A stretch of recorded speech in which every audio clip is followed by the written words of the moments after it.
성경을 보면 주님 당시에는 동명이인이 많았습니다.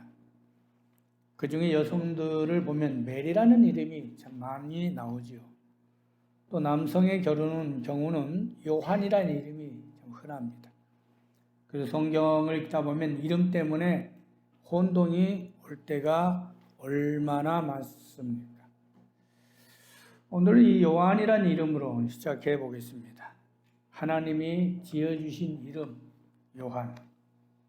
원래 이 요한이라고 하는 그 이름의 뜻은 여호와를 사랑하는 자. 참 이름 좋아요. 여호와를 사랑하는 자 요한. 그래서인지 그 요한들이 성경에 보면 참 많이 나오죠. 먼저는 그 예수님의 제자 사도 요한, 우리 대표적인 많은 분들이 사도 요한을 알고 있습니다. 또 오늘 본문의 주인공 세례 요한도 있습니다. 그뿐인가요? 마가도 본명이 요한이죠. 요한. 그리고 베드로의 아버지 이름도 요한의 아들 시모나, 그렇게 말하죠. 그 외에도 요한이라는 이름들이 많지만 오늘은 특별히 세례 요한에 대해서 함께 생각해보는 시간을 갖고자 합니다. 오늘 본문의 말씀은 세례 요한의 출생에 관한 비밀을 누가가 기록한 말씀이지요. 누가는 주님을 데오빌로 각하에게 소개하면서 먼저 세례 요한을 언급하고 있다는 것이죠. 그럼 왜 주님에 대한 소개를 마구 하지 아니하고 세례 요한을 언급했을까? 그것은 주님이 메시아이심을 증명하기 위해서는 반드시 세례 요한을 먼저 다뤄야 했기 때문입니다. 당시 유대인들의 개념에는 메시아가 오시기 전에 몇 가지 현상들을 그들이 알고 있습니다. 특히 로마 통치하에서 메시아의 출현을 기대했던 그들이 메시아가 오시기 전에 필수적인 조건, 바로 그것은 말라기 4장 5절의 말씀을 그들이 고대했기 때문입니다. 말라기 4장 5절 다 아시지만 제가 읽습니다. 보라, 여호와의 크고 두려운 날이 이르기 전에 내가 선지자 엘리야를 너희에게 보내리니. 그렇습니다. 메시아가 오시기 전에 먼저 엘리야가 와야 했다는 것이죠. 그렇다면 이미 과거에 죽은 엘리야가 다시 돌아올 수 있을까요? 그래서 이 말씀은 엘리야의 심령을 지닌 자가 온다고 하는 것을 고대했다는 것이죠. 그렇다면 그 엘리야가 누굴까요? 마태복음 11장 14절에 주님께서 자세하게 설명해 주셨습니다.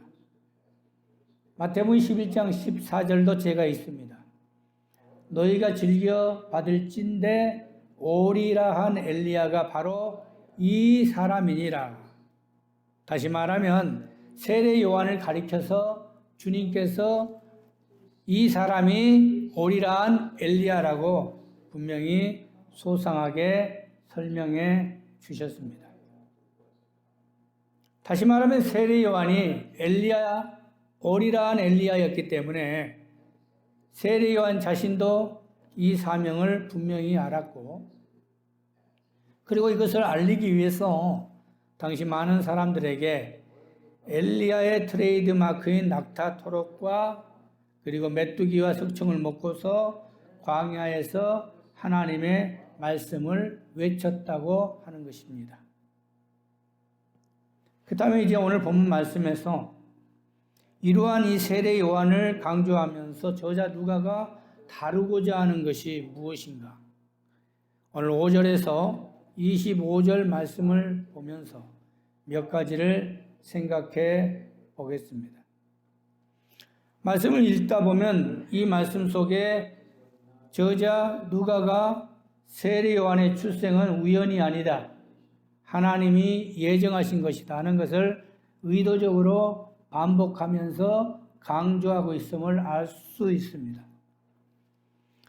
먼저 5절에 보면 세례 요한의 출생에 대해서 이렇게 시작합니다.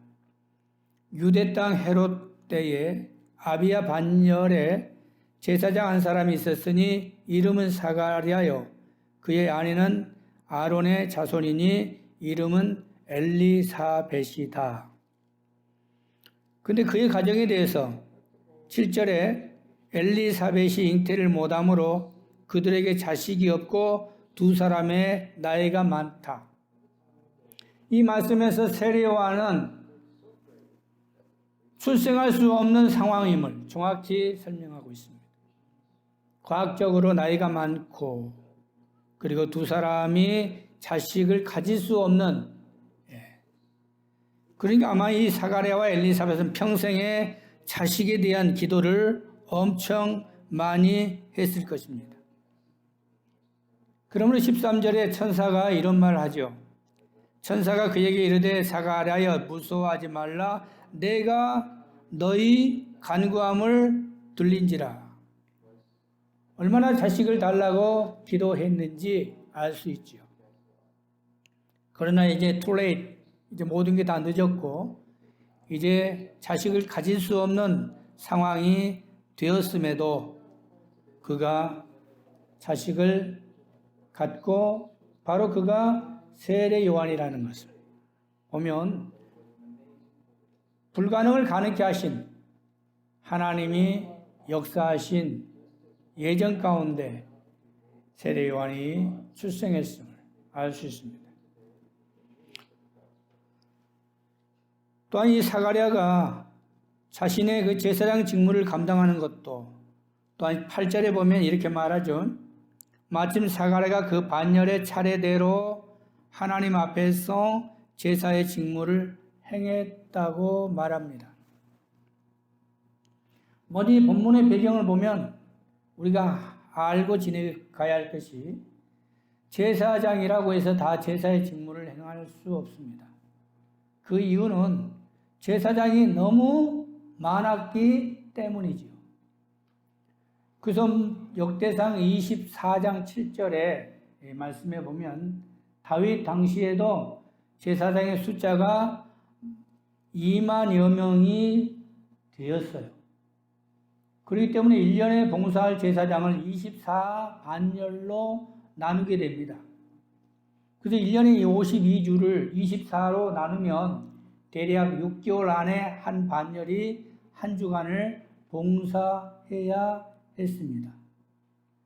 근데 당시에 요세푸스 역사가에 의하면 당시 한 반열의 제사장의 숫자가 1000명이 넘었다고 하니까 아비야 반열 차례가 온들 1000명이 다 봉사할 수 없잖아요. 그러니 1000명이 넘는 그 많은 자들 중에서 제비를 뽑았다고 하는 것이죠. 한 반열의 차례가 왔는데 바로 그것을 전례를 따라 제비를 뽑았다는 말씀이 바로 그 말씀입니다. 그러니까 당시에 제사장이라고 해도 제비 한번 뽑지 못하고 평생에 제사의 직무를 감당할 수 없는 자들이 허다했다고 하는 거예요. 그러한 속에 오늘 사가랴가 제비가 뽑혀서 그가 그 반열의 차례대로 이제 제사장의 직무를 행했다고 하는 것을 보면 9절 말씀에 제사장의 전례를 따라 제비를 뽑았던 그 순간이 제사장으로서는 최대의 영광이라는 거예요. 우리가 조금 하는 거 당첨 하나 되는 것도 좋은데 이건 영적으로 하나님이 일을 할 수 있는 그 제비를 뽑았다고 할 때 얼마나 놀라운 영광이겠습니까? 그런데 거기에는 하나님의 특별한 역사하심이 있다는 것이죠.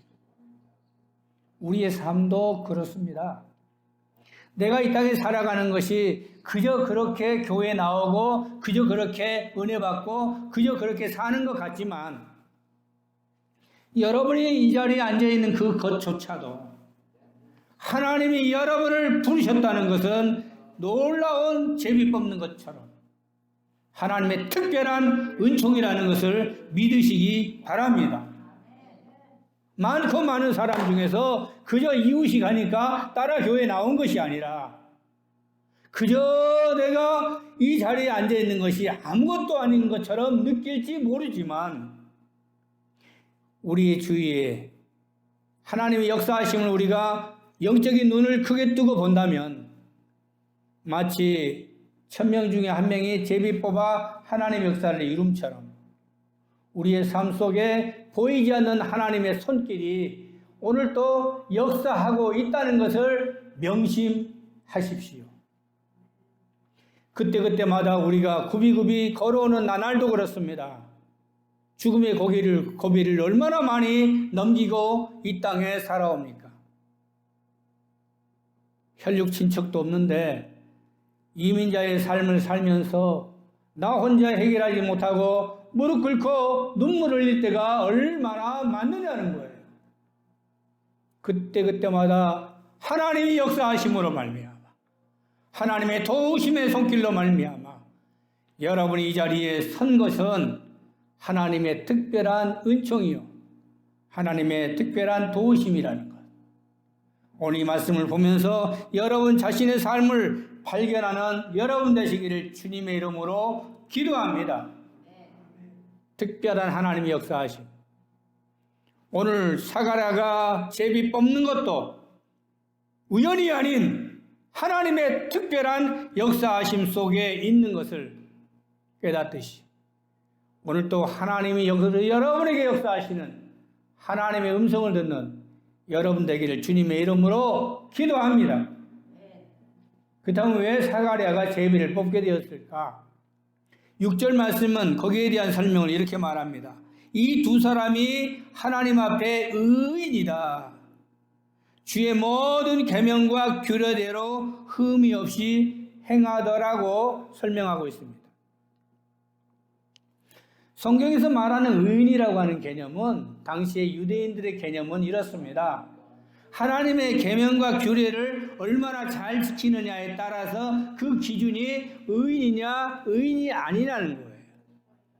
성경의 많은 그 과정들을 보면 주님 앞에 의인이라고 자부하는 자들은 모두가 계명을 기준했다는 것입니다. 그래 오늘 사가랴가 계명을 지켰고 그리고 규례대로 흠이 없이 행한 자였기에 하나님 앞에 의인이라. 그런데 여기 좀 부족한 것이 있어요. 의인인 이 사가랴의 행동은 그렇지 않았다는 거예요. 천사가 그에게 들려준 말씀을 그가 믿지 않았다는 것을 무엇을 의미하는 겁니까? 주의 계명과 규례대로 산다는 것은 결코 쉬운 일이 아닐진데 그러므로 하나님 앞에 흠이 없는 자로 의인으로 살았다고 할지라도 중요한 것은 그것보다 더 위대한 것은 믿음이라고 하는 것을 우리는 알 수 있다는 것이죠. 세례 요한은 하나님의 역사 가운데 기적으로 출생했습니다. 그런데 그 출생 과정을 보면 마치 아브라함의 출생 과정을 생각하는 것처럼 말씀하고 있습니다. 아브라함의 케이스와 같죠. 나이 많아 출생치 못한 상황을 누가는 창세기에 나오는 아브라함을 연상시키는 말씀과 대입하죠.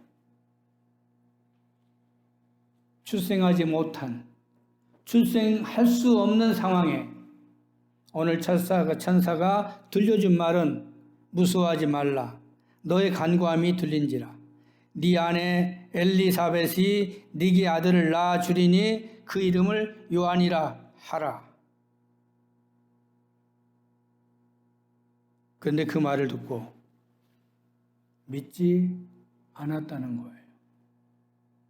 마치 아브라함이 사라가 이제 잉태할 거라는 것을 듣고도 믿지 않은 것과 같지요. 믿음은 아무나 갖는 게 아니라는 거예요. 아무리 하나님 앞에 의인이요 아무리 규례와 계명에 흠이 없는 자라 할지라도 믿음의 문제는 별개의 문제라는 것입니다. 18절 말씀을 봅시다. 천사의 말을 듣고 사가랴가 무슨 말을 합니까? 다 같이 볼게요.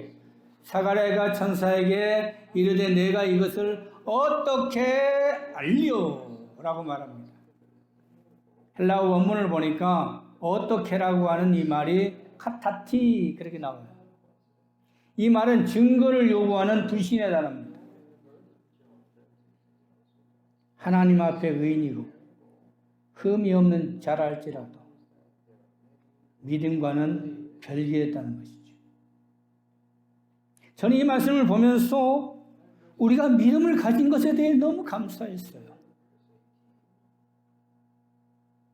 하나님이 주시는 선물, 믿음은 하나님이 주신 선물이신데 우리가 주 예수 그리스도가 나를 위해 죽으신 것을 믿고 주 예수 그리스도께서 오늘도 살아계심을 믿고 그리고 주님이 오늘도 나와 함께 동행하신다는 사실을 믿는다는 것이 하나님이 주신 은혜요 선물인 줄 믿습니다. 오늘 사가랴는 불신했지요. 믿지 않았습니다. 그런 그에게 천사가 뭐라고 말합니까? 20절 말씀을 보겠습니다. 보라, 이 일이 되는 날까지 네가 말 못하는 자가 되어 능히 말을 못하니 이는 네가 내 말을 믿지 아니함이거니와 때가 이르면 내 말이 이루리라. 아마 증거를 보여달라고 하니까 그 증거를 보이기 위해서 그 증표로 벙어리가 되게 하셨던 것입니다.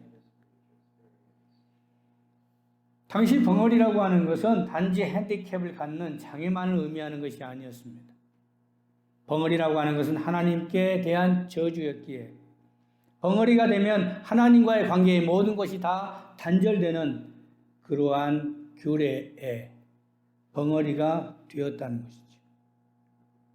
그러기 때문에 백성들이 21절 말씀에 보면 이제 직무를 행하고 나와서 축복을 내리면서 모든 죄 사함을 해야 할진데 그걸 기대하면서 백성들이 기도하고 있는데 사가랴가 나와 한마디도 못하는 깜짝 놀라지 않습니까? 그리고 서판에 글을 쓰는 모습을 볼 때 그들이 성전 안에서 환상을 본 줄 알았다고 22절에 말씀합니다.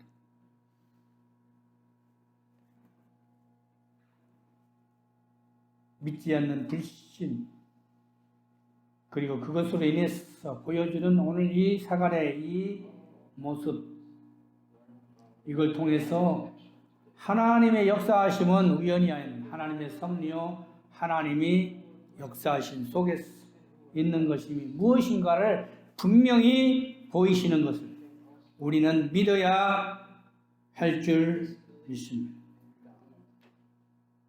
믿음이라고 하는 것 하나님이 주신 선물 이걸 잘 간직하는 것이 얼마나 귀한 것인가.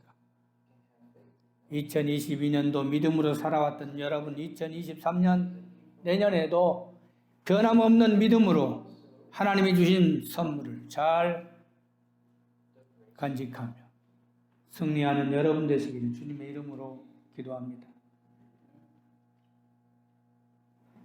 그런 세례 요한이 이제는 엘리야의 능력과 심령으로 자랐다고 본문은 말씀하고 있지요. 17절과 18절을 보겠습니다. 17절 이렇게 말하죠. 그가 또 엘리야의 심령과 능력으로 주 앞에 먼저 와서 아버지의 마음을 자식에게 거스르는 자를 의인의 슬기에 돌아오게 하고 주를 위하여 세운 백성을 준비했다. 엘리야의 심령으로 자랐다는 것입니다. 엘리야처럼, 엘리야가 갖는 모든 것처럼 엘리야의 심령으로 자라난 세례요한. 80절에도 이렇게 말하죠.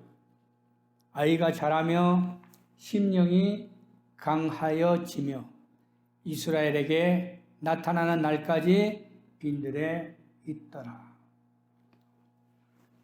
하나님의 특별한 역사하심 속에 우연이 아닌 하나님의 예정 가운데 오리라한 엘리야로 오게 된 세례요한. 그는 자신의 사명을 분명히 알았고 그리고 광야에서 외치는 자의 소리, 주님의 길을 예비한 자의 사명을 감당하는 자로 그는 엘리야의 심령으로 엘리야의 능력으로 자랐다는 것을 오늘 누가는 강조하고 있습니다. 오늘 우리가 세상에 살면서 우리가 해야 할 우리의 성도의 자세가 무엇인가? 우리가 오늘 또 세상에 살아가면서 우리가 무엇을 바라보며 살아가야 할 것인가? 세상에 많은 것이 우리 눈에 보이지만 정말 이러한 때에 주님만 바라보고 나가는 여러분들에게 주님의 이름으로 기도합니다. 엘리야의 심령처럼 자랐던 세례요한처럼 우리는 주님의 심장으로 주님의 마음 닮아가는 성화의 모습으로 우리가 영적으로 심령이 강해지는 이 시대에 여러분이 되시기를 바랍니다. 3년여 동안의 이 코로나 시대를 맞으면서 많은 사람들의 이 생활상을 제 나름대로 분석해 보았습니다. 사도 바울이 말한 것처럼 말세에는 자기를 사랑하고 돈을 사랑하고 자긍하고 그런 모습들처럼 오늘날 많은 성도들의 모습도 변해가는 것을 보죠. 자기의 이기적인 삶, 자기 중심의 삶. 이러한 때에 정말 우리가 무엇을 가져야 하는 어떤 심령을 가져야 할 것인가? 주님이 기뻐하시는 주님의 심령을 우리가 본받는 자가 되어야겠다. 그런 생각을 갖게 됩니다. 이제 말씀의 결론을 맺어봅시다. 오늘 본문은 세례요한 출생에 관한 예고의 데오빌로에게 소개하고 있는 누가의 기록입니다.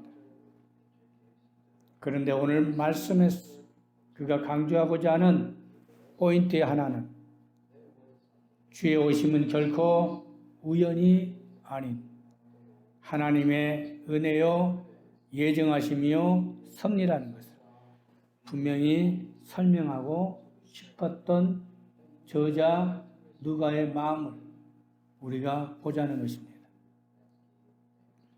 주님은 이 땅에 오시면서 우리를 구원하기 위해 오셨습니다.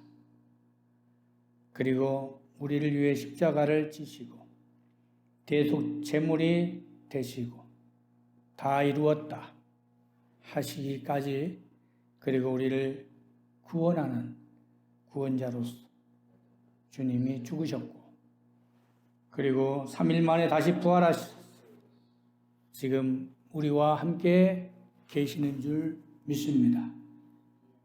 12월 한 달 어떤 삶으로 살아야 하겠습니까? 주님을 생각하며 주님을 담고 주님의 심령으로 우리가 살아가는 믿음의 승리자가 되시기를 주님의 이름으로 축원합니다. 기도하겠습니다. 자비로우신 하나님 감사합니다. 오늘 세례 요한을 우리가 보면서 세례 요한이 어떤 심령으로 자라갔는가에 대해 결론으로 우리가 함께 주님을 생각해 보았습니다. 아무리 험하고 힘든 시대를 살지만 세상 것을 바라볼 게 아니라 주님의 심령으로 자라게 하시며 주님 바라보고 주님만 우리가 쳐다보며 살아가는 시대가 되게 하여 주옵소서.